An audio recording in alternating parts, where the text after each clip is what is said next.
Thanks for joining our WebRTC Insights, and this time we're going to look at the release notes of WebRTC M119. So M119 is coming up fast because M118 was a pretty short release, so it's already coming end of October. And we had M118 in the beginning of October. The release cycle is shortening to prepare for the gap over Christmas. Okay.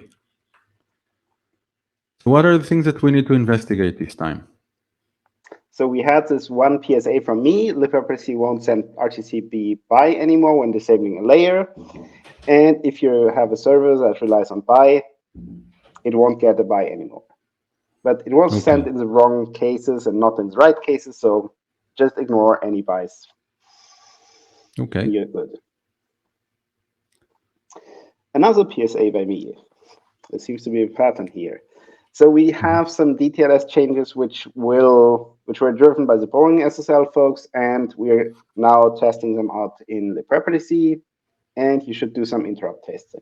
The PSA contains instructions how to do that, and I'd love to hear feedback. Even if it's I guess that it works. This one, like the previous one, means that people need to test if they're using media servers for both RTCP BY and the DTLS client. Yes. Okay. The third one isn't by UX, I suspect.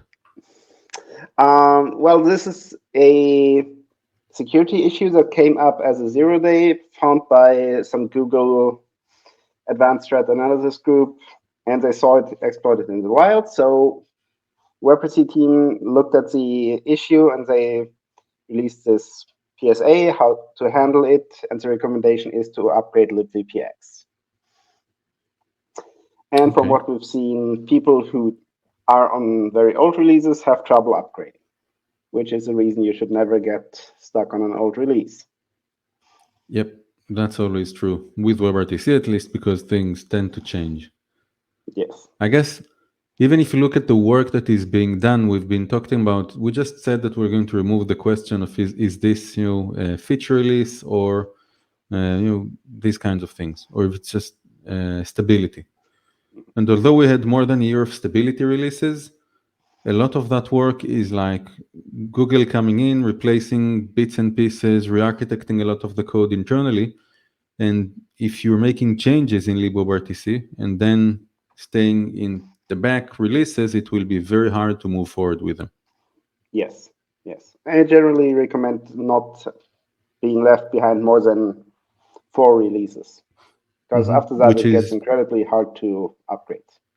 Which today is just 4 months. Yes. Okay, that's hard for a lot of companies, but it needs to be done. Yes. Okay. And things to beware this time? Nothing specific. Okay, and the same for disregard, everything else. Yes, lots of closed bugs. Less Okay. bugs, which is good.